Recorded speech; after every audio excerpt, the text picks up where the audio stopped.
At the end of time, regarding Matthew 24, verse 37 to 39, and Luke 17, verse 26 to 30, it sounds as if life will be carrying on as usual when Jesus returns.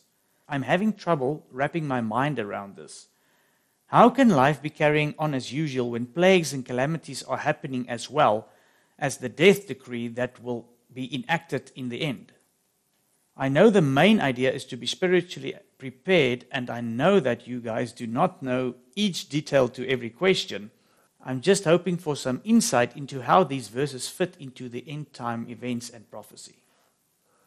All right, let's have a look at some of these verses. Matthew 24, 37 to 39.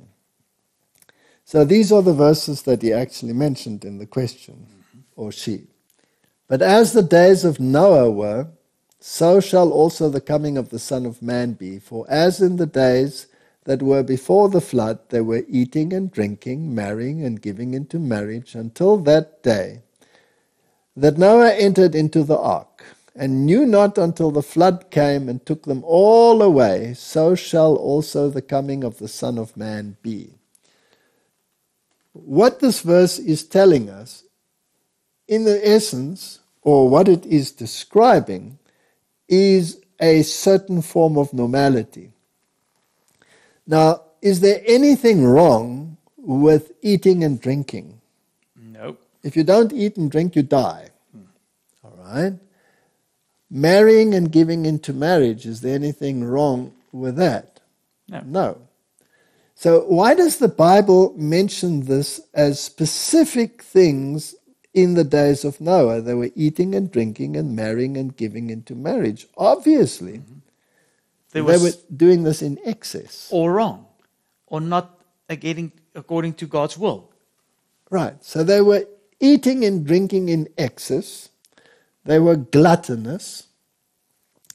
And they were marrying and giving into marriage whoever so they pleased. They changed partners like garments. Do we have similar situations today? Yes. Yes. And it seems normal. All right. Now, when we had a pandemic last year, or when there was a tsunami, yes, there was a calamity, major calamities. Were people still eating and drinking? Yes. And were they still marrying in excess and divorcing in excess and all the other permutations as to who and what you are marrying?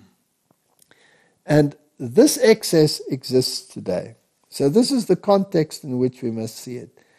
So if we rephrased it, we would say, as it was in the days of Noah, so shall it be at the coming of the Son of Man. There will be excesses in eating and drinking. There will be gluttony.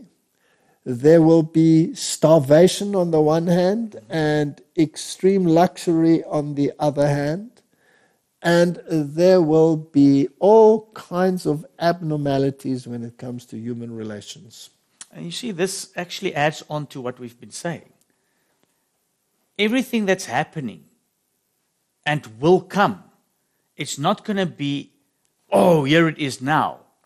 It's just going to form part of this whole catastrophe that's going on. Yes, and if we read the same story in Luke chapter 17, from verse 26, and as it was in the days of Noah, so shall it be in the days of the Son of Man.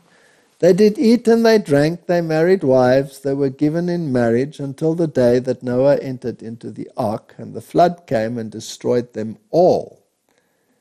So there will be a total destruction because of their excesses. But then he gives a little bit more detail in this way. Likewise, also as it was in the days of Lot.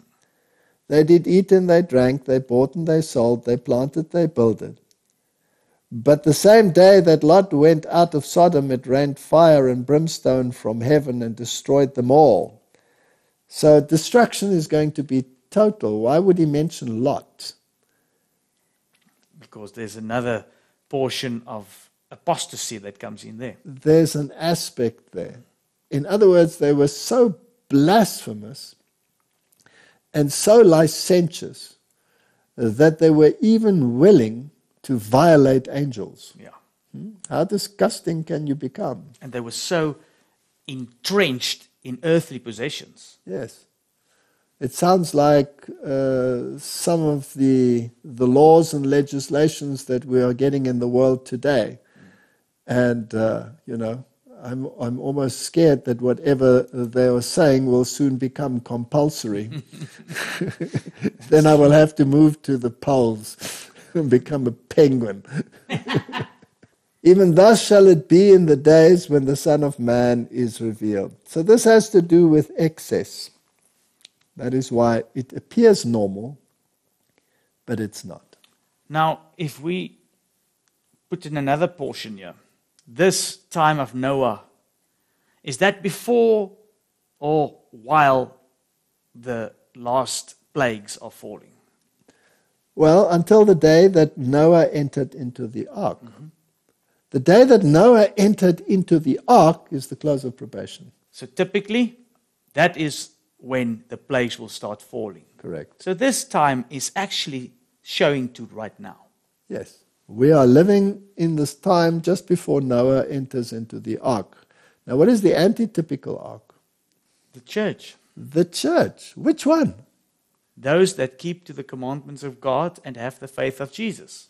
And hold to the testimony of Jesus. That is what the ark comprises of, because that's the invitation. So, Martin, I hope we have dealt with this question. Yes. I also think that if you put it in this context, that people will start realizing we're already living in these times. So it won't be that, all of a sudden you're going to stop everything that you do because you're seeing this. Yes.